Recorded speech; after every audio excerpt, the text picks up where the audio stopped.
al-hajar an-nafis. Faham? Nafis maksudnya apa? Al-hajarun nafis, batu-batu yang mahal, seperti berlian seumpamanya. Allahumma salli ala Muhammad. Seterusnya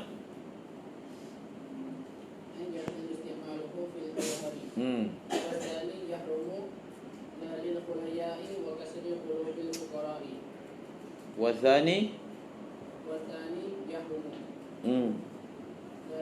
la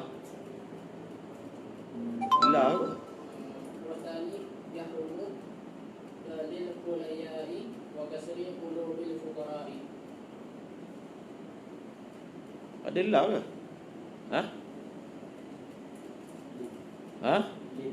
Situ wathani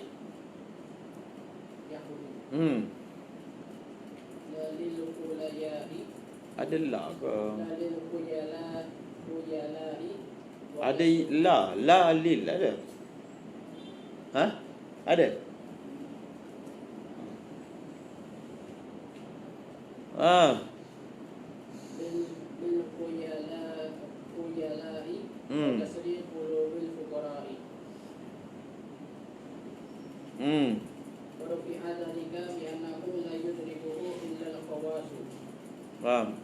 Maksudnya muqabil azhar mengambil ilat yang ada pada pengharaman penggunaan emas dan perak, dijadikan ilat juga untuk mengharamkan al-hajarun nafis. Di sana kita sebut sebabnya khuyala, bangga, dan wa kasri qulubil fuqara. Ialah orang miskin tengok dia guna cawan daripada berlian, harga cawan 500 juta, buah air kosong je. Kita nak cari air kosong tak ada. Lagi nyata dia punya apa? Lagi nyata dia punya kasri qulubil fuqara kan. Elah di sana digunakan di sini, maknanya qiyas. Faham?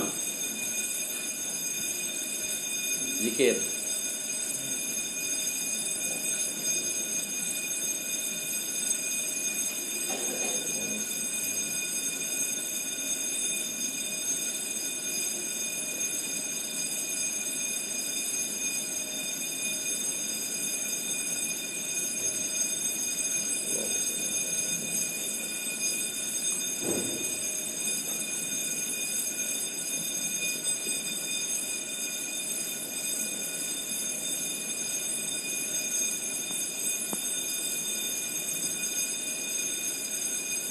Salli ala sayyidina Muhammad wa ala alihi wa sahbihi wa sallim.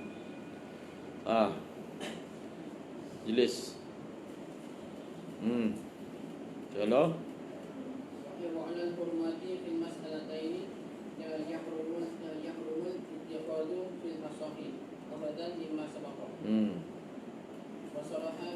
wa dufi'a, dan ditolak, maknanya penyataan ataupun ta'lil tadi itu ditolak, mengatakan dalam al-hajarun nafis ada unsur khuyala dan ada unsur kasri qulubil fuqara. Maka wadufi'a dibantah dengan apa? Dengan mengatakan ilat kasru qulubil fuqara ni sebenarnya tak berbangkit. Sebab apa? La yudrikuhu illa al-khawasu. La yudrikuhu, tidak dapat mengesan bahawasanya yang ditengok itu adalah belian ataupun permata, melainkan orang-orang yang mahir, pandai batu je, jauhari dia panggil. Jadi kalau orang miskin dia tengok, sebab kalau benda tu permata ke belian, dia nampak daripada jauh, nampak macam kaca je. Faham? Sebab tu orang kata hanya jauhari mengenal manikam.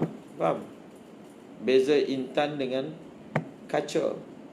Sebab apa? Memang benda tu dia perlu kemahiran untuk bezakan, yang tu adakah intan, yang tu kaca. Jadi kalau dia guna pun, orang miskin tengok nampak macam dari jauh lah, yang dia guna tu adalah kaca. Maka tidak berbangkit kasru qulubil fuqara. Faham? La yudrikuhu illa al-khawas. Itu dia punya wajah untuk bantah ta'lil tadi tu. Apa dia? Ta'lil kasri qulubil fuqara.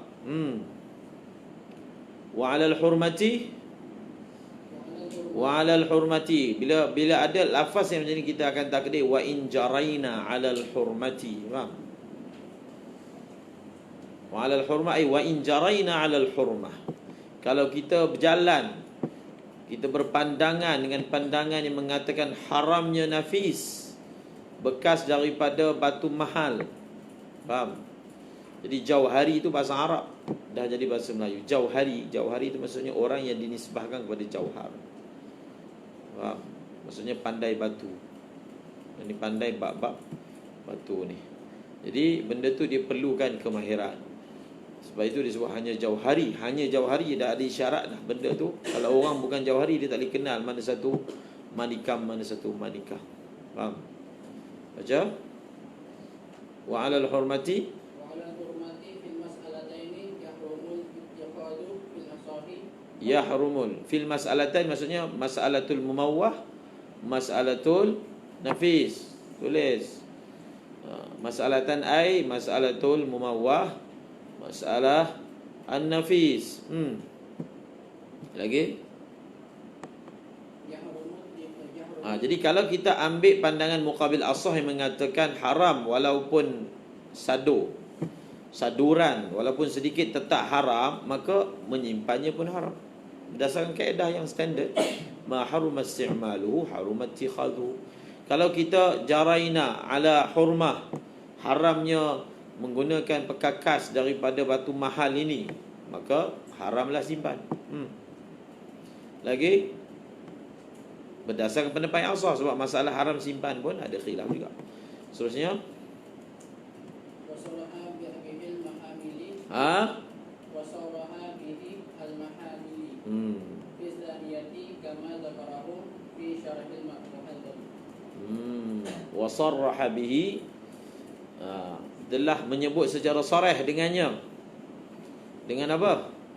Dengan tadi itulah, tentang haramnya apa? Mazukira min hurmatil apa? Ittikhaz kan?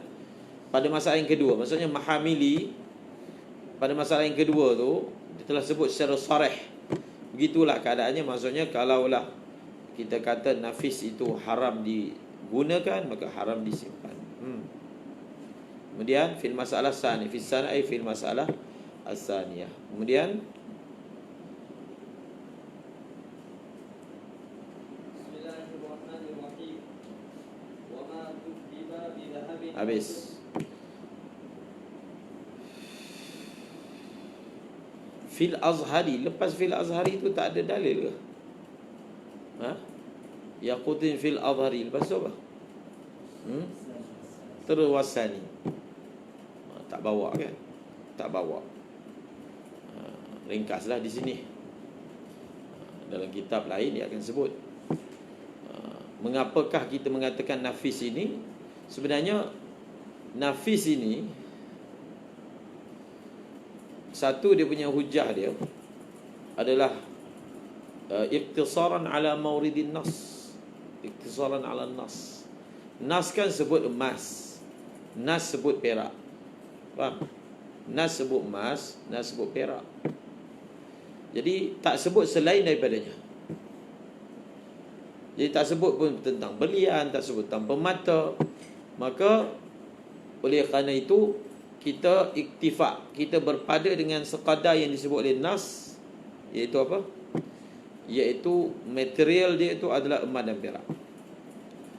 Maka muqabil azhar dia melihat, ya memang betul. Memang betul nas sebut emas dan perak, tapi kita kias. Maka di sini kias itulah yang menjadi perbahasan. Adakah boleh dikias dalam masalah ni ataupun tak boleh dikias? Faham? Masalah macam ni, menerima kias ke atau tak menerima kias? Sebab dia ada satu lagi ilat. Ilat ni tak disebutkan di sini, tapi disebutkan dalam kitab lain. Jadi ulama sebut ilat dia adalah dipanggil apa? Samaniyatun naqdi. Maksudnya ilat dia adalah melihat kepada jenis material. Emas adalah emas, perak adalah perak. Sebab apa? Sebab dalamnya kena ada tulis, kalau tak silap saya, ulama menyebut apa, menjadikan benda-benda ni sebagai pekakas, sebagai alat, dia akan mengurangkan simpanan rizab emas. Dan bila dia mengurangkan simpanan dan rizab emas, maka dia akan merosakkan sistem ekonomi, sebab benda yang akan dijadikan mata wang tapi dah kekurangan rizabnya, dijadikan apa? Dia dijadikan sebagai pekakas-pekakas. Faham? Jadi benda tu apa takbir dia, dalam ni ada tulis dalam Tufah. Takbir dia apa? Tentang elat ni.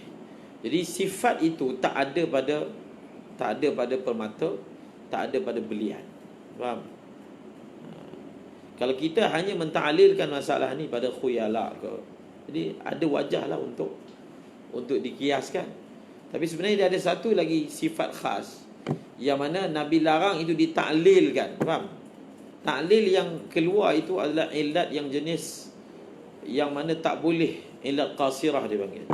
Ilah yang tak boleh melangkaui benda lain. Macam contohnya dalam mazhab Syafi'i, ribawiyatul zahab wal fiddah.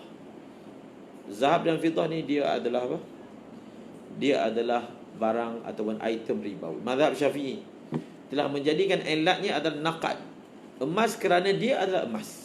Bas. Perak kerana dia adalah perak. Sebab tu tak boleh dikiaskan. Mengkiaskan duit atau emas tu bukan mazhab Syafi'i. Tapi itu telah dipersetujui oleh ulama muasir. Itu mazhab Hanafi, saman. Dia menjadikan ilatnya lah saman. Faham? Dia adalah jenis mata wang. Ya, apa sahaja yang mata wang, maka kan ada sabilah ribawi. Jadi itu sebenarnya apa? Sebab kalau sebut segi kias, kita pun kias juga. Hadis sebut haram minum, haram makan, tapi kita kias benda selain daripada itu tak boleh. Faham?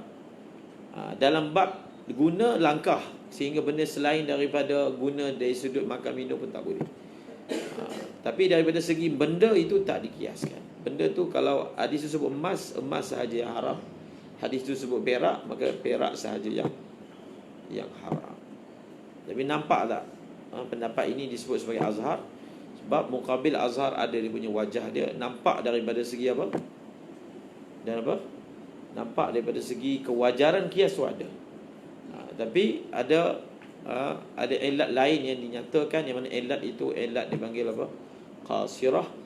Bila dia qasirah, dia tak boleh diambil untuk kias pada benda yang lain. Faham? Faham ke faham? Habis tak jam-jam ambil bab kias? Sampai tak? Sampai ke sampai?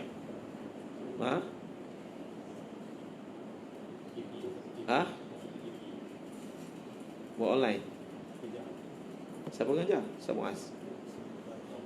Sabullah. Kias. Baca kias sampai habis. Faham ke? Online. Oh, dia siap dia kias. Okey. Baca. Kita ambil syarah mahali ni untuk latihan amali bagi usul fiqh. Seterusnya ada tu lihat tentang masalah tu. Ni nihayah. Benda tu dibahaskan dalam majmu' tak silap. Dalam bahaskan apa ilat dia. Adakah ilat dia khuyala, ilat murakkab ataupun tidak. Allahumma salli ala sayyidina. Jadi tidaklah. Jawapannya gitu. Contohnya, laki boleh tak pakai cincin emas? Tak boleh. Cincin belian boleh. Faham?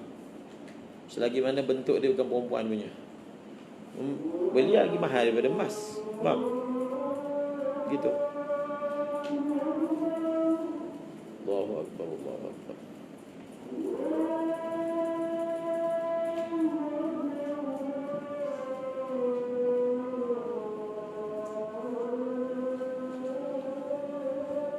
Dia kena jadi satu.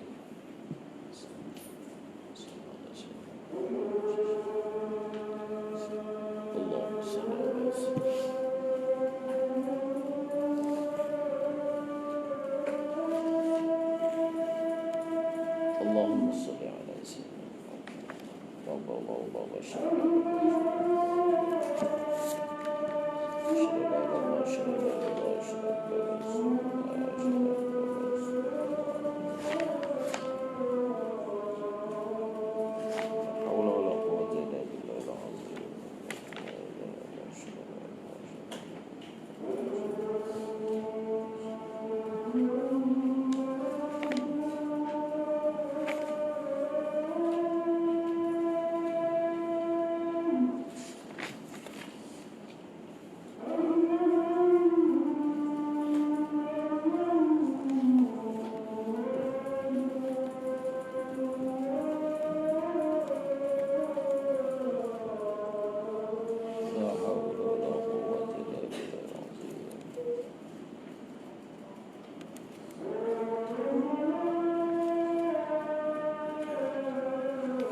آتِ محمدا الوسيلة والفضيلة والدرجة. Dalam iqna' digunakan perkataan Allahumma salli ala sayyidina Muhammad.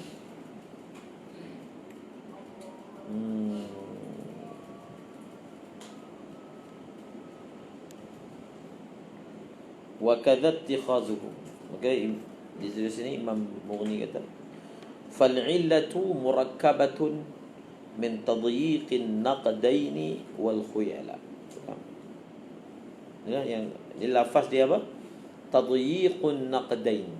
Yang saya sebut tadi itu dia akan mengurangkan rizab emas dan perak itu dengan lafaz apa? Tadyiqun naqdain. Jadi illah di murakkabah. Maksudnya apa maksud illah murakkabah? Satu illat mungkin tak ada khuyala, tapi dia ada satu lagi illat. Bukan. Jadi illat dia adalah dua lah. Tadyiqun naqdain khuyala.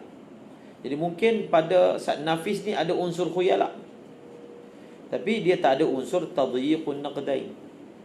Sebab syarat dalam illat ini hendaklah illat pada asal ada pada fara' secara sempurna. Tamamul illah fil fara'.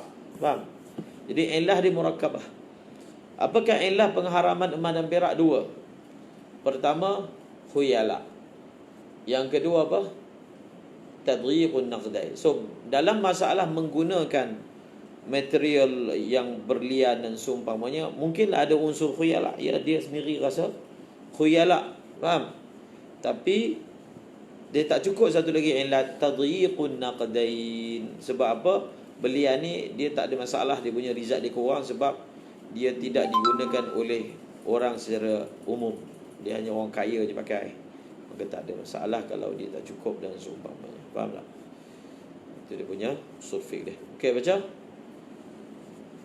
Wa ma tudbiba bi dhahabin aw fiddatin dhabbatan kabiratan li zinatin aw ma aw saghiratan. Masalah yang ketiga. Masalah yang ketiga kita akan bahaskan adalah masalah tadbib. Faham? Tadbib. Jadi dia ada masalah tamwih dan dia ada masalah tadbib dan masalah asal. Masalah tadbib, benda ni semua dah belajar. Sepatutnya boleh laju je. Ulang takrar 3 kali lah. Dia betul umdah, betul dikena, dan sebut dah, sebut lagi sekali. Wa ma dhubbiba.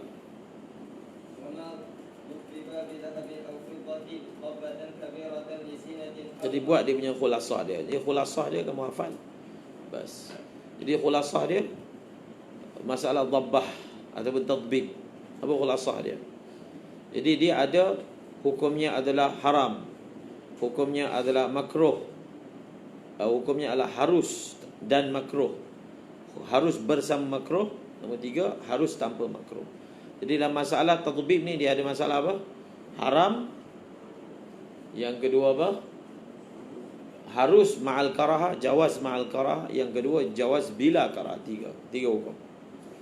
Bila haram, bila harus bersama makruh ataupun makruh lah senang terus. Satu lagi harus tanpa makruh. Letakkan masalah dia. Itulah khulasah dia. Faham? Wa ma dhubiba baca. وما ذبب بذهب Hmm. أو فضة ضبة كبيرة لزينة حرمة. Haruma. Ini dah jumpa dah satu.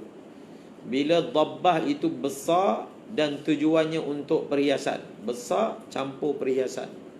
Hukumnya haram. Haram. Lagi. أو صغيرة بقدر الحاجة فلا. Ataupun kecil dan dia sekadar hajat. Faham tak? Kecil dan sekadar hajat. Fala. Maksudnya apa? Dia ni masuk dalam kategori nombor 3, harus tanpa makruh. Lagi. أو صغيرة لزينة أو كبيرة لحاجة جاز في الأصح. Jaza ma'al karahah. Faham? Jaza ma'al karahah. Jadi yang haram satu surah, yang makruh dua surah, yang harus tanpa makruh satu surah. Semuanya ada 4 surah. Faham? Jadi kalau kamu nak buat rajah, dhabbah tu kita buat saghirah, kabirah. Kemudian setiap daripada satu lihajatin lizinatin. Lihajatin lizina, semuanya ada 4. Saghirah lihajah, saghirah lizina. Kabirah lihajah, kabirah lizina. Guna kita lah hukum. Saghirah lihajah, jawaz bila karaha. Saghirah lizina, jawaz ma'al karaha. Kabirah lizina, haram. Kabirah lihajah, jawaz ma'al karaha. Faham? Ada khilaf. Dua surah tu ada khilaf. Muktamadnya harus. Lagi? Baca. وما ذبب من إناء بذهب Bidahabin. أو فضة ضبة كبيرة لزينة حرم استعماله. Ma'ruf. Seterusnya, أو صغيرة بقدر الحاجة فلا يحرم. wala yahrumu, tak haram dan tak makruh. Lagi? أو صغيرة لزينة أو كبيرة لحاجة Ada khilaf. جاز في الأصح نظرا للصغر وللحاجة ومقابله. Faham? Dia ada 2 masalah ni. Kecil untuk perhiasan. Muqabil asah dia tengok daripada segi perhiasan tu. Pendapat asah dia tengok dari segi kecilnya. Faham? Kalau tengok dari segi perhiasan, dia akan melebihkan kepada haram sebab nak guna perhiasan. Tapi kalau kita tengok dari sudut dia tu sikit, maka dia ditarjihkan janib apa? Bahagian ataupun arah apa? Harus kan? Jadi yang mana satu? Nak tengok dari sudut dia kecil ke? Nak tengok dari sudut dia tu untuk perhiasan? Maka ditarjihkan dari sudut dia kecil, untuk kita hukum dia adalah halal. Kemudian ومقابله ينظر إلى الزينة. yanzuru. ينظر إلى الزينة والكبر. Faham? Di situlah tengok macam mana atau apa kaedah ulama buat timbangan. Yang ini dia ini besar. Kalau tengok dari segi besar, dia ada point untuk kita kata haram.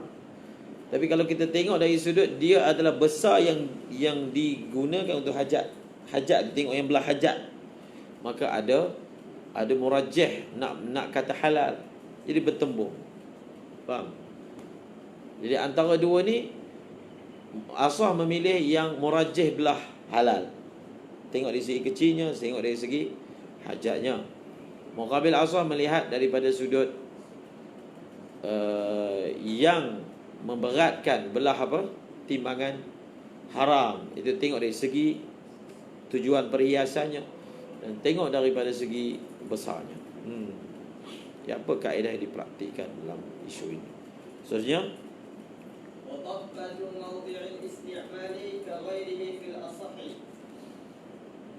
وضبط موضع الاستعمال نحو الشرب كغيره فيما وضبطوا موضع الاستعمال.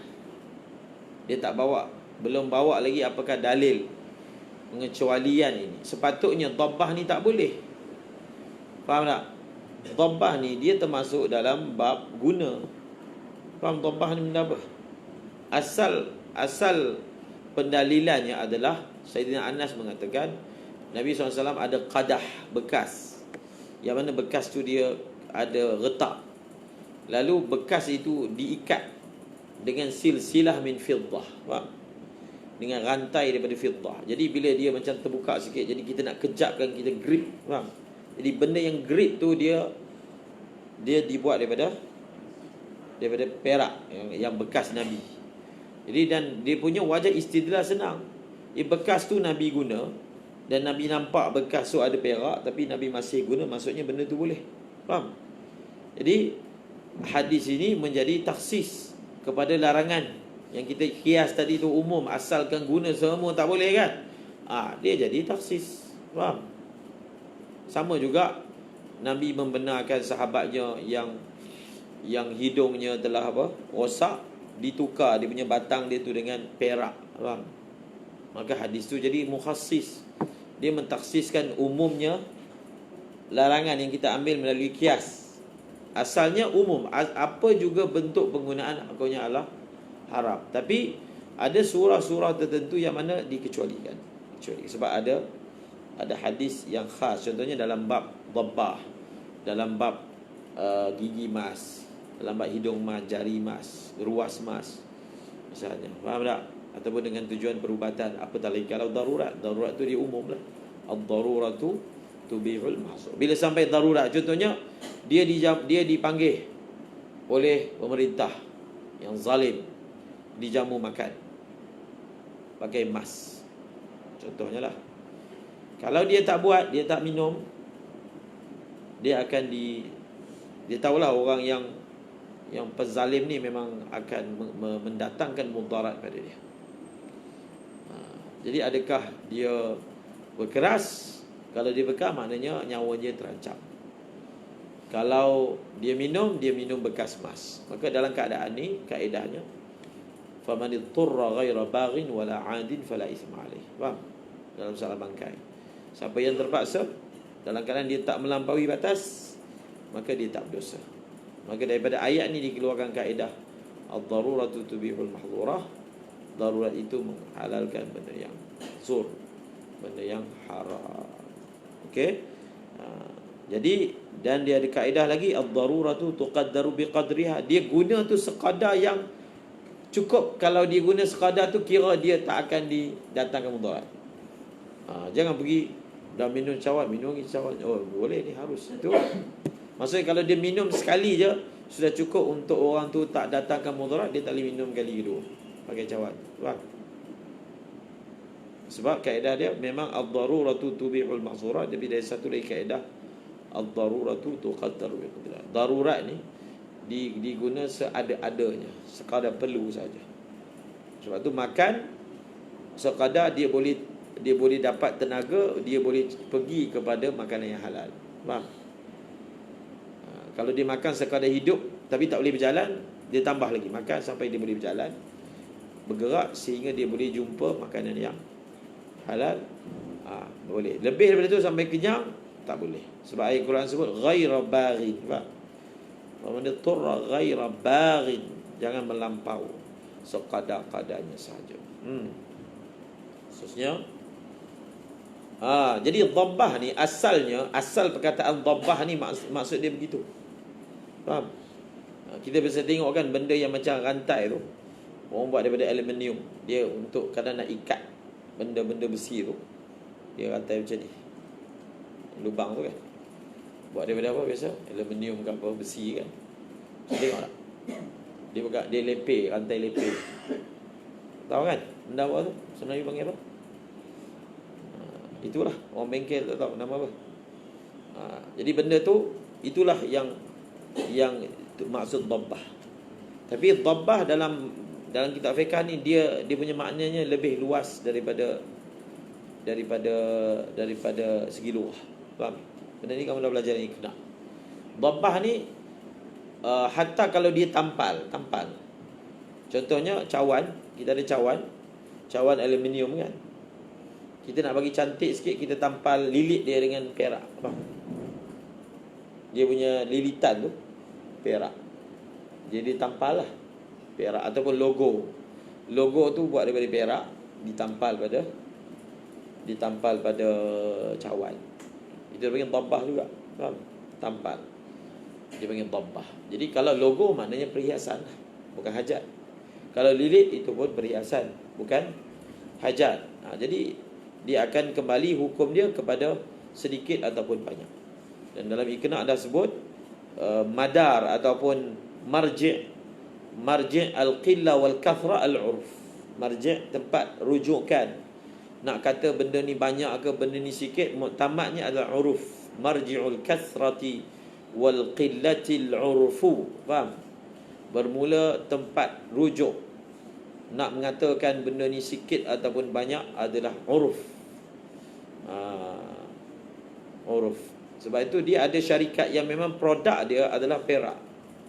Contoh syarikat Royal Selangor kan. Royal Selangor ni adalah mengeluarkan benda-benda berasaskan perak.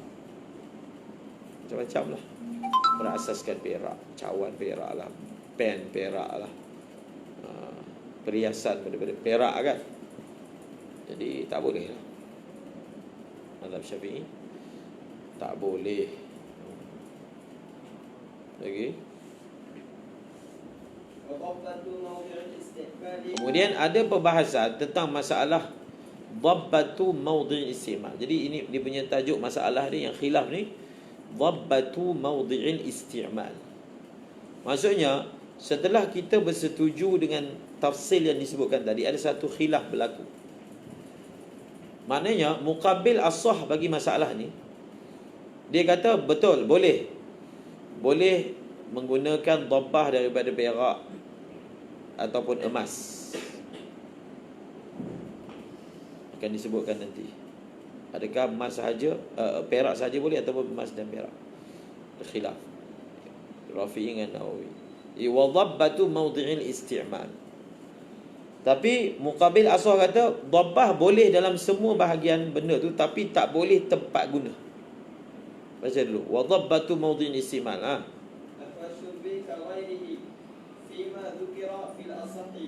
Khilaf. والثاني يحرم إناؤها مطلقا لمباشرتها بالاستعمال. Faham? Di muqabil asal ni kata apa? Dhabbah boleh kecuali dhabbah di bahagian yang kita langsung guna. Kalau cawan, bahagian mana yang kita guna? Satu bahagian pemegang. Faham? Satu lagi bahagian yang letak mulut tu. Faham? Maka muqabil asal kata bahagian tu tak boleh dhabbah, tak boleh. Kalau nak dhabbah selain daripada kawasan yang kita sentuh ketika guna. Faham? Kalau kawasan yang maudhi'ul istimal tak boleh. Maksudnya pemegang tu tak boleh dhabbah daripada perak ataupun emas secara mutlak, sikit banyak semua tak boleh. Faham? Tanpa tafsil. Tempat apa? Maudhi'ul istimal. Faham tak? Maudhi'ul istimal maksudnya apa? Tempat yang mana kita langsung mubasyarah guna di bahagian tersebut, maka tidak boleh didabbahkan. Dhaif. Wa maudhi'ul istimali ka ghairihi fil asah. Faham?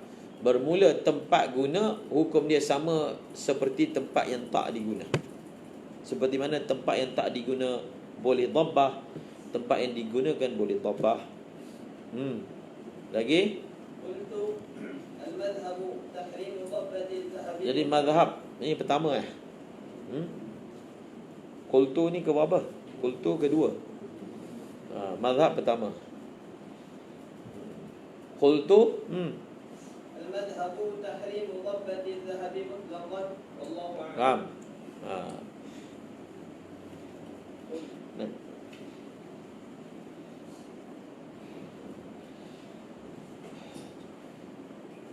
Kalau kita baca urutan perbahasan sebelum ni, wama dhubbiba, baca mata dia, wama dhubbiba, وما ضبب بذهب أو nampak? فضة Itu muharram. Faham? Maksudnya asal Imam Rafi'i. Maksud Imam Rafi'i, dhabbah ni emas pun boleh, perak pun boleh, emas pun boleh. Maka Imam Nawawi telah tarjihkan dhabbah, maksud tampalan itu hanya boleh digunakan perak sahaja, emas tak boleh. Ini contoh yang kedua khilaf antara Imam Rafi'i dengan Imam Nawawi. Faham? Itu Imam Rafi'i mengatakan boleh digunakan, boleh untuk tujuan dhabbah menggunakan material emas juga. Imam Nawawi mengatakan qultu al-madhhabu تحريم إناء ضبة الذهب مطلقا. faham? Tahrimu dhabbati dhahabi mutlaqan. Mutlaqan tu maksudnya apa? Sawaun kanat, tu mutlaqan, takdir mutlaqan. Sawaun kanat saghiratan am kabiratan li zinatin am li hajah. Mutlaqan. Sikit, banyak, kecil, besar, untuk perhiasan, untuk hajat, semua tak boleh. Faham? Itu maksud mutlaqan. Lagi? والله أعلم. لأن الخيلاء فيه أشد من الفضة. Li'anna al-khuyala, ini elak dia, tengok. Li'anna al-khuyala fi dhahabi, fihi ay fi dhahabi asyaddu. Jadi tak boleh nak kias. Nanti kita akan tengok kenapa kias ni tak sah. Kena faham, emas lagi tinggi daripada perak. Hadis tentang dhabbah ni datang Nabi guna perak, Nabi tak guna emas. Jadi kita kata, oh kalau macam tu emas dikiaskan pada perak, tak boleh. Mana boleh benda yang tinggi lebih dikiaskan benda yang rendah. Faham? Kalau dalam hadis tu Nabi guna emas, dhabbah emas, barulah kita kata, oh, kalau emas boleh, maka perak lagi lah boleh. Ayat tu betul lah, kias. Tapi kalau masalahnya hadis itu Nabi guna perak, kita kata, oh kalau perak boleh, emas lagi lah boleh. Tak boleh. Jadi, faham? Ayat tu jadi tak? Nampak? Dengar pun tahu dia punya kias tu tak betul. Faham? Lagi? Dia yang betul, kalau perak tak boleh, emas lagi lah tak boleh. Itu betul ayat dia. Kalau emas boleh, kalau perak boleh, emas lagi lah boleh. Kalau perak boleh, emas lagi lah boleh. Tak betul kan? Kalau perak tak boleh, emas lagi lah tak boleh. Itu betul tak? Betul kata betul? Nampak demikian. Kalau takfif, kalau mengatakan kepada orang tua tak boleh, pukul lagi lah tak boleh. Betul. Nampak? Wa inna wa min ahli alkitab man in ta'manhu bi qintarin yuaddi ilaik wa minhum man in ta'manhu bi dinarin la yuaddi ilaik. Jadi ada kalangan ahli kitab, kalau kamu amanahkan 1 dinar pun dia tak amanah. 1 dinar sikit je. Jadi kita kata dua ayat tu, dia kias atas ke bawah, bawah ke atas. Kalau dia ni amanah 1 dinar pun tak amanah, banyak lebih tu lagi tak amanah. Ayat yang pertama, wa minhum man in ta'manhu biqintar. Ada di kalangan mereka yang kalau kau amanahkan bertantan emas pun dia amanah. Maksudnya dia ni kalau emas bertantan pun amanah, lagi sikit daripada tu lagilah amanah. Faham? Jadi kena faham tu kias yang sahih. Lagi? Ini dia punya dalil dia. Asal maksud dalil. Wa aslu dalil lah. Asal bukan tafsir. Kita tafsiran. Asal makna dhabbah. Ma yuslihu bihi khalalahu min safihatin aw ghairiha. Ma yuslihu bihi khalalahu. Benda yang mana dengannya kita perbaiki khalal, maknanya kerosakan pada bekas tu. Itu asal mana dhabbah. Lagi? Wa islaquha ala ma huwa lisinati tawassu'. Faham? Jadi penggunaan dhabbah dalam lughah fuqaha, dia ada unsur tawassu', mana guna luah daripada makna asal dia. Kemudian wa marji'ul kabirati was saghirati al-'urf. tadi dah sebut lagi. وقيل وهو أشهر الكبيرة ما تستوعب جانبا من الإناء Ini ada juga ulama yang dobitkan macam tu. Lagi? كشفة أو أذن.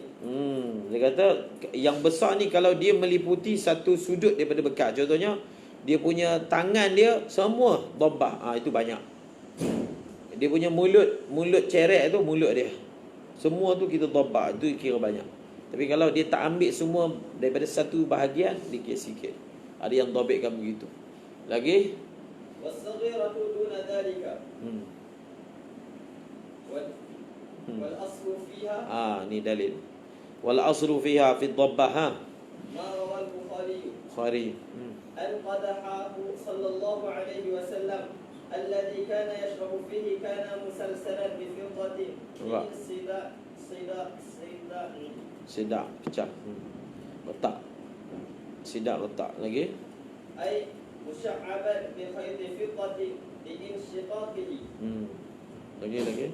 وتوسع المصنف في نصب الضبة بفعلها نصب المصدرية. وعبارة المحرر والمضبب بالذهب والفضة إن كان ضبته كبيرة إلى آخره. Lagi. Jadi kat sini disebut fil madhab tapi tak ada dihuraikan tarikh. Tu perlu bahaskan kelak. Qultu al madhabu tahrimu dhabbati dhahabi mutlaqan kan. Jadi bila benda tu al madhab maka sepatutnya akan dijelaskan tarikh. Apakah tariqul khilaf, apakah tariqul qata'. Zahirnya lah dalam mahalli ini tak disebut. Tak disebut kan? Tak disebut.